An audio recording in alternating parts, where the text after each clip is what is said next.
Hey guys, how's it going? Nicholas here from Boya, and today we're going to be talking about this guy, the Zeblaze Neo Smartwatch. Fitness tracker? Smart fitness tracker watch thing? So I've been in the market to buy a smartwatch for a while now, and me being the broke college student that I am, budget was obviously a big factor in me choosing what smartwatch to buy. So in buying a smartwatch, I've always wanted a smartwatch to be a companion to my phone, not to completely replace it.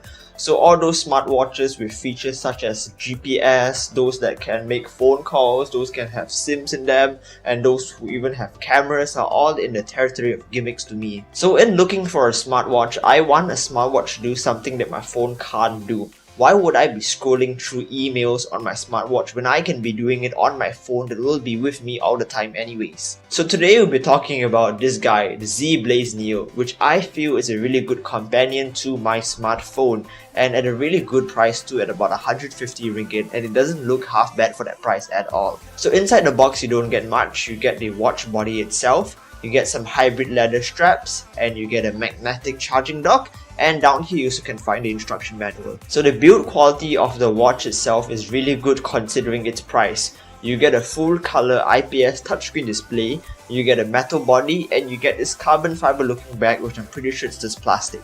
So the watch itself is extremely lightweight, coming in at around 56 grams or so, and the watch body itself is also really thin. I mean, just look how thin it is compared to my normal everyday watch. And it's so thin and light that you can even sometimes forget that it's on your wrist. So the included straps that come with the watch are pretty nice. They're hybrid leather, but if you don't like them, you can switch them out at any time with any universal 22mm watch straps. Alright, let's talk about the features of the watch. It has a pedometer, obviously, a heart rate sensor, a blood pressure sensor, a sleep tracker, and it has an app that pairs along with the watch to send notifications from your phone to your watch. You can choose between 5 different watch faces, and unfortunately that's it, and you can't put any custom watch faces on it. Alright, let's move on to the accompanying app called HyperX. So you can download.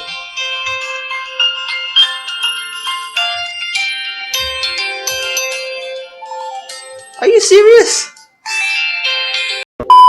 Alright, so let's move on to the accompanying app called HyperX. You can just download this app through the Play Store or the Apple App Store, and you can easily connect your watch to your phone.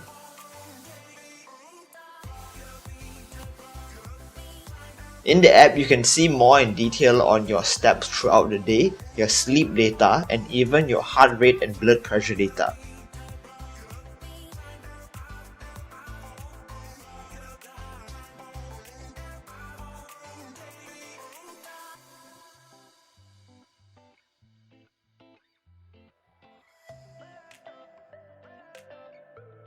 You can also start a workout session from here and choose if you want to use your watch to track your movements, if let's say you're running on a treadmill, or you can also use your smartphone's GPS for a more accurate distance tracking.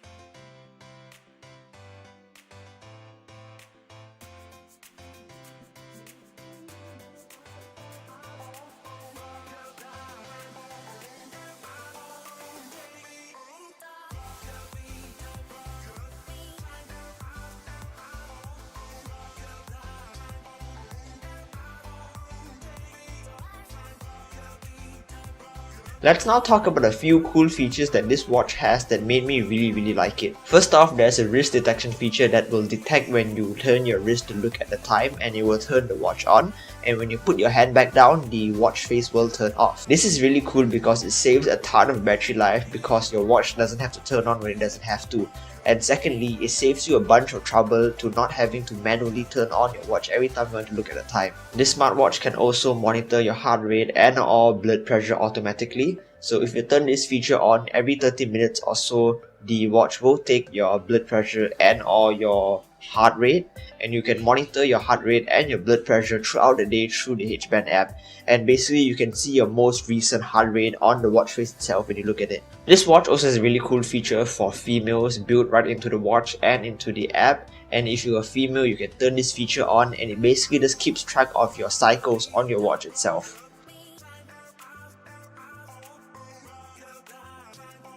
And finally, battery life on this thing is absolutely incredible. Unlike other smartwatches where you basically have to charge it every other day, the Zeblaze Neo can last up to 4 or 5 days on a single charge. And basically, during my testing with all the features turned on and all the automatic monitoring turned on, this watch lasted me 5 days straight without charging it at all. And it's really good considering you can basically top this up from 0 to 100 in just 2 hours. Being able to see notifications straight on the watch is really handy too. So for example, let's say your phone is in your pocket or your backpack and a notification comes through, you can just peek at your watch and look at the notification, and if it's important you can take out the phone from your pocket or your backpack. If it's not important you can just dismiss it. So this also comes in really handy, for example, when you are driving. So when you're driving and a notification or message comes through, you don't have to pull out your phone to look at the message. You can just glance at your watch and you can see the message from it. And this is really important because when you are driving, you shouldn't be using your phone. Come on guys. So yeah, that pretty much wraps up my review on the Zeblaze Neo. It's an incredibly inexpensive and good entry-level smartwatch that I would recommend to anyone on a budget. And even if you are not on a budget, I would still recommend you get this watch instead of a more expensive smartwatch, and you can save the money that you would spend on the more expensive smartwatch and spend it somewhere else instead. For example, a better phone. Alright, thank you all so much for watching this video. Consider subscribing if you like the content on this video, and I'll see you guys in the next video. Peace!